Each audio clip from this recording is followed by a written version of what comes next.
How is it even possible that someone could go from swimming like this to knocking off nearly 10 minutes for their 1500 meter time and now looking like this? I guess you're just going to have to keep watching part 2 of our 5-part series on the step-by-step process required to becoming the best swimmer that you can be.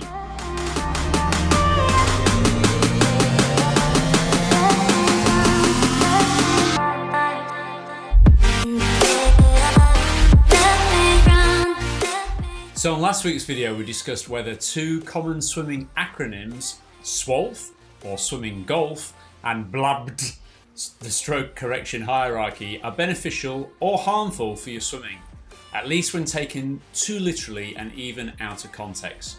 Today we're going to look at the second step in our stroke correction hierarchy to help you make some further gains. But first, please indulge me as I respond to the significant response from that video via comments on YouTube and directly to me via email, as I hope this really helps you with your understanding and gives you further inspiration for your swimming, whatever your level. Last week I argued that featuring breathing as the 4th area of consideration in your stroke development, behind focusing on your body, legs and arms, was a major mistake.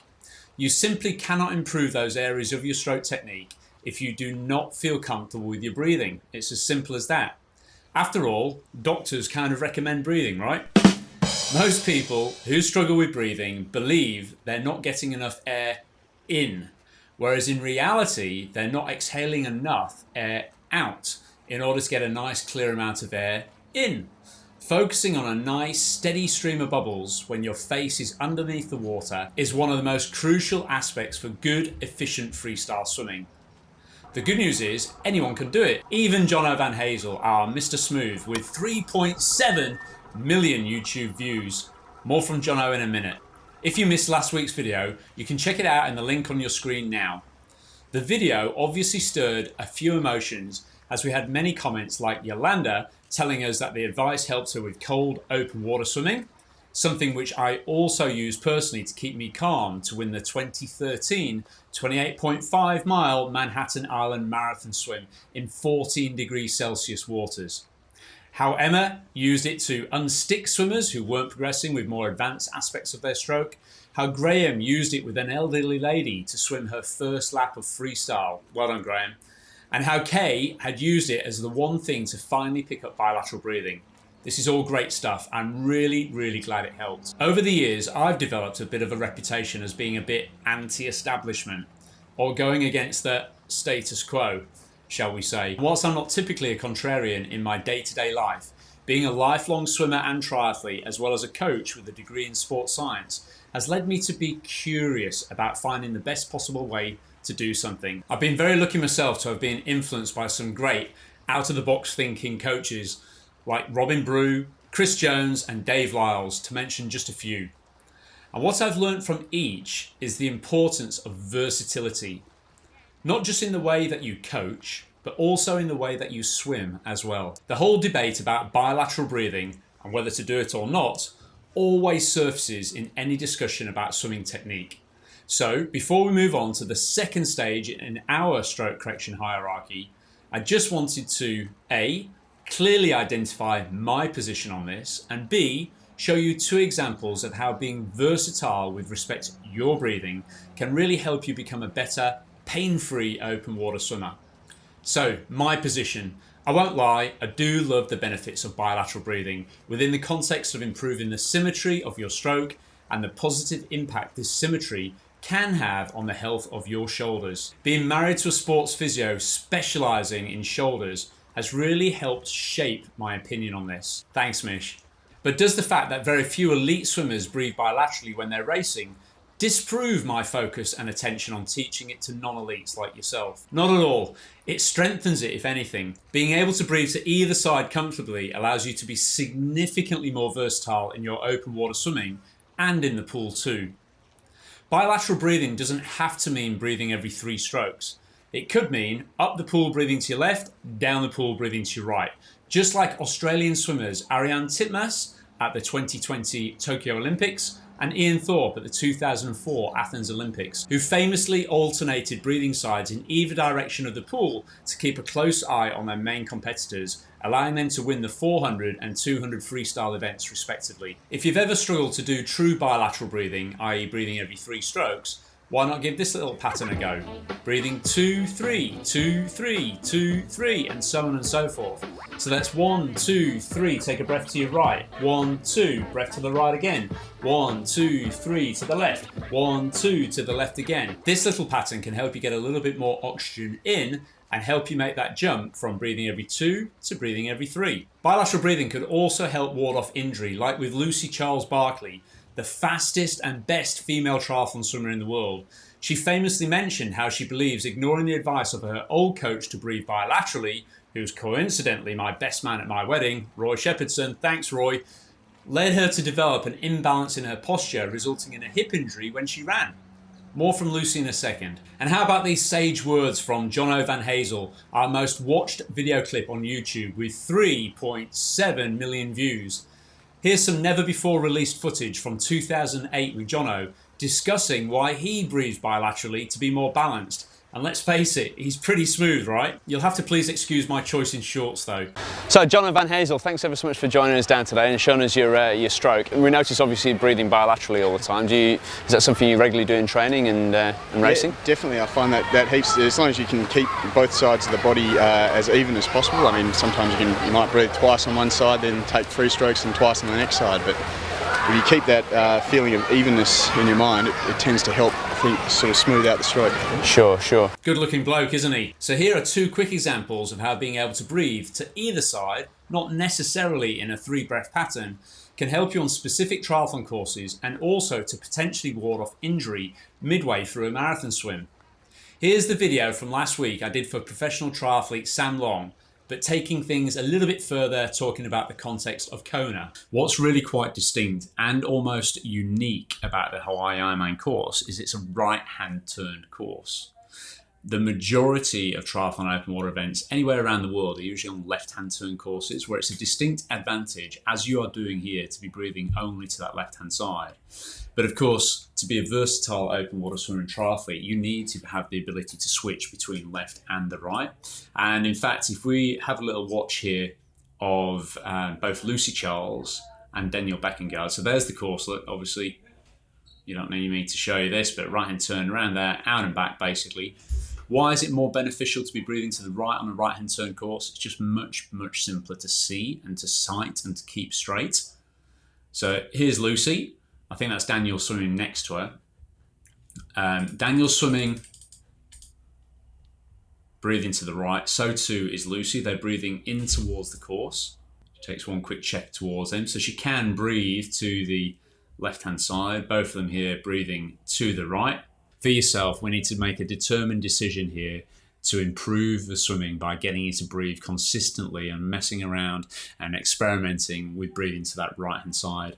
At the moment, you're just breathing to the left. And now we'll look at my successful English Channel swim in 2011. 2 years after this swim, I was actually inaugurated into a very select club of English Channel swimmers who've completed their swim in forced 5 conditions, around about 30 knots of wind, by the blog loneswimmer.com. In fact, this day was awarded the worst swimming conditions of the 2011 season. It was horrendous, as you can see.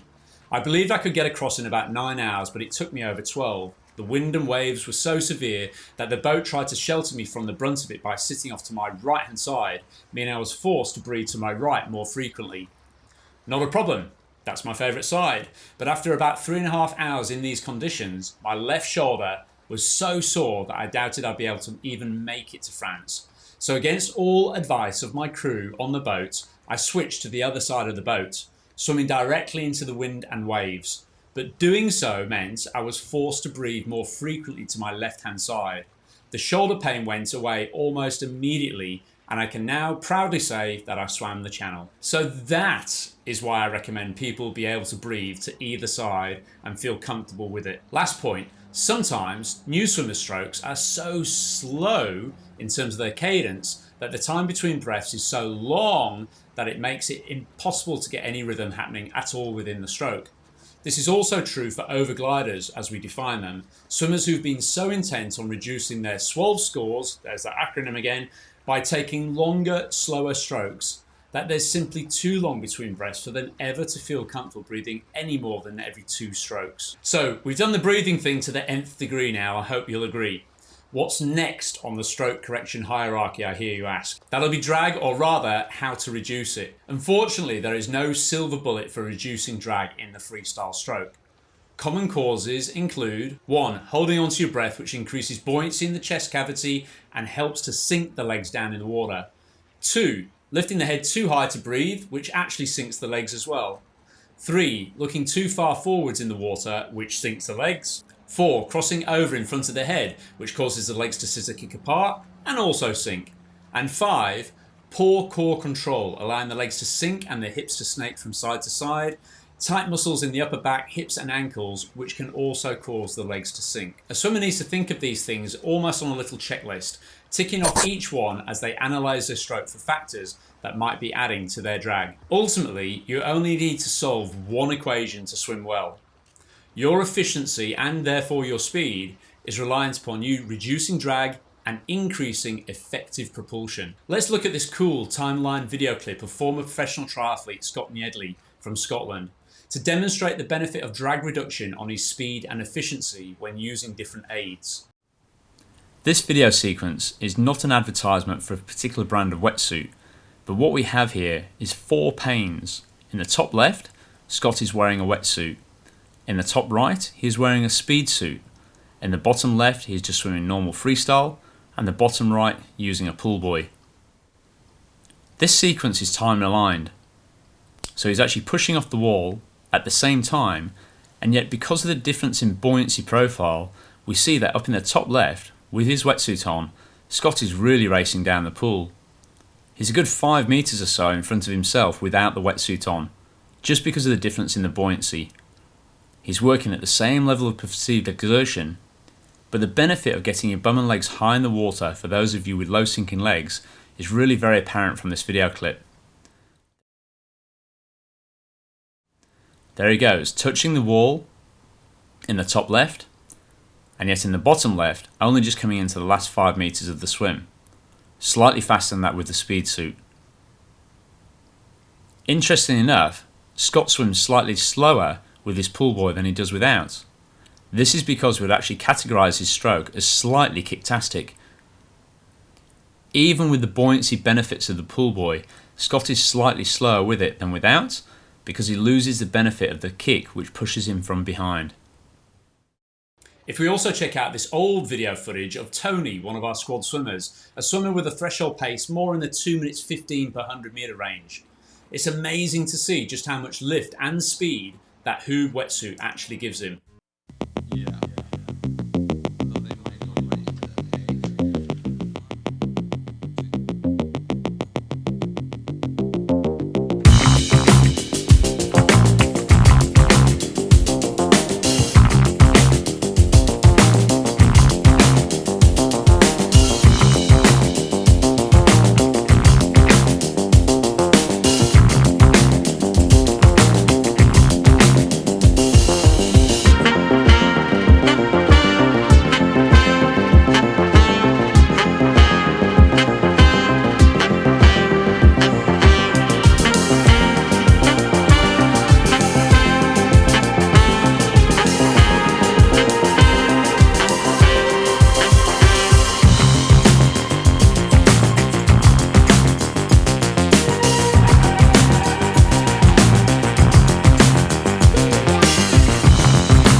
Big boys between his legs.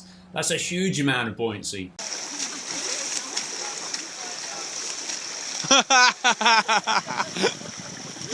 Oh yes, Trev, what's it like? What's that like? Shocking. Shocking.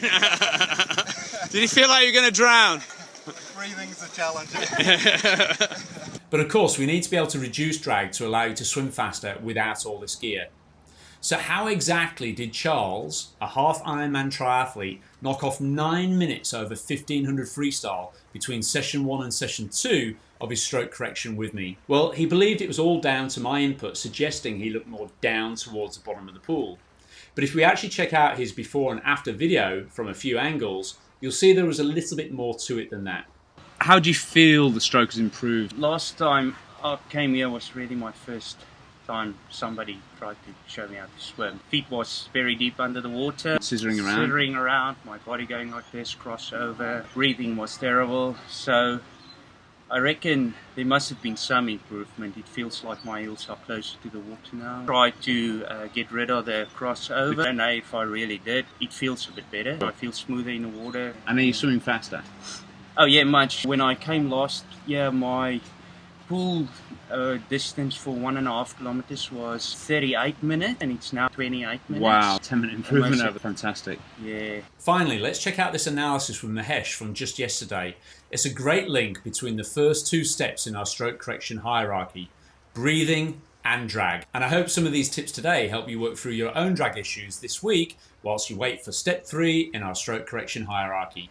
The timing of the breathing still causes me a bit of concern. Yep. Just that we're actually breathing a little bit late and lifting the head up, Yep. and it almost just creates a little bit of a stall within the stroke itself. Yep. If you just watch the head specifically, there's a lot of, you see what I mean? Yeah, I see what you mean. So I'm looking right up. looking right up and also lifting the head at that point. Breathing is so fundamentally important for freestyle swimming. Most people tend to hold on to the breath underneath Yeah. the water.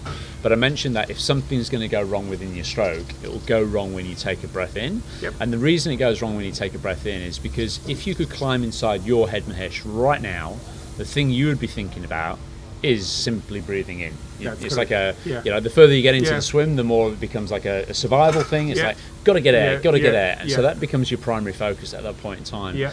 So in terms of your awareness of, am I looking up towards the sky, am I lifting my head, am I actually using the left arm, as you're going to see in a moment, to prop yourself from lifting up, you won't really be aware of any of that. No. Because the primary focus is always get Getting- air, get oxygen into the system, Yeah. and make me feel better in that regard. But the problem that we've got is that it then negatively affects everything else within the rest of the stroke. Okay. So what I mean by that is, as you're going to see in a moment, the more we prop and lift up with that left arm, Yep. because we're breathing slightly too late and we're turning slightly too high to take a breath in, Yep. we're going to see a big drop down with the legs. Yeah. And ultimately, as we've discussed in the past, Yeah. that's the thing that holds you back. Yeah. The fact that the legs sink low. So That's why you like like the, those, that's why you yeah. like the And- buoyancy shorts, basically. And a pool boy. And the pool boy, exactly right, exactly. So if we just zoom to that shot there, look, and Yeah. again just keep that in slow motion, we can see there is a lot of drag Yes. occurring there with the legs. In fact, this is a brilliant shot to see it, look, because there's that body position there, look, and if you just zoom right in on your left hand, Yes. I can see that. you can see it. It's like a lever, right? Yeah. Using it to prop ourselves up. Yes. So the orientation of the palm of the hand, in fact, at that point, the fingertips are actually up slightly. Yep. So we're pushing down and ever so slightly away, and we continue to push down. Yeah. And the more this hand pushes down, the higher it's going to lift you here, Yes. and the lower it's going to sink you Yeah. down at the back there. And whenever anyone's doing this at the front of the stroke, this propping up to lift up to take a breath in, they're doing it primarily to buy themselves extra time to breathe in. And that becomes even more apparent is if you've turned your head slightly too late, this narrow window of opportunity you have to be able to breathe in gets shortened down even further, and so we try to climb out even higher to get a breath of air in, basically. Yeah. So what we need to do is we need to ensure that we're doing everything we possibly can to stop that happening. Yep. One of the simplest ways, and we've discussed it before, one of the simplest ways to get that happening is to get you having a go breathing over onto that left-hand side. One thing I do is, like, when I go into the pool and then I force myself to swim on the left, and what I started doing was to remind myself to swim on the left, and to force myself is I wear one paddle on the right hand only. Perfect, that's great. Yeah. Absolutely, yeah. But to be honest with you, even having a paddle on this left hand to Yeah. improve the position of that hand whilst you're breathing to the right would, Yeah. would help a lot. Have a go doing it the other way around as Okay. well, because obviously you're your preference is very much to that right hand side. Yeah. So even though I'm saying we can actually balance things out and help with the stroke by getting you to breathe a little bit more to the left and mixing things up, it still makes sense for us to actually develop and improve your breathing to your favourite side there as well. Okay. Now let's just look at this from the front here, look, and there'll be no surprise here that when we go to take a breath to the right hand side here, so good exhalation here, look. Yeah. Going really nicely there with that. I've focused on that. You can really see that you're doing well with that, which is great. But I think in your case, the reason the legs continue to be on the low side is primarily to do with the fact that this left hand, whilst we're taking a breath, firstly you can see it like a stop sign, look. And then it pushes out wide to take a breath in, and that's because we're turning the head a little bit late, so we're using the arm like a lever. And the more we use it like a lever, let's just slow that down a little bit further, the more it lifts us up at the front, and the lower it sinks us down at the back. So oh, look at that, perfect example. So notice how the right one doesn't do that at all. No. So the right one's actually quite nice, but this left one, look, there goes the brake. Yeah. So just thinking about what you've been trying to do when you breathe to the left with the paddle on this right hand, it's worth your while doing the same sort of thing with the paddle on the left, breathing to the right, because especially if you're using the Finnish agility paddle, it's going to require pressure. Look at that, look at how much better that stroke is when you're not breathing. So this is exactly what we're seeing here, is the fact that when we go to take a breath, watch the next one. I guarantee this left one will put the brakes on and we'll lift up. Here we go, there goes the brakes, and then we lift up. So it's not because you've got a dodgy left arm or anything like that. It's got everything to do with what you're doing when you're going to take a breath in. And we're using the arm like that lever to climb ourselves out of the water there. Thanks for watching. If you've liked this, please like and subscribe down below. And I'd also love to hear from you in the comments section about where you think the drag factors are in your stroke. That's all, folks.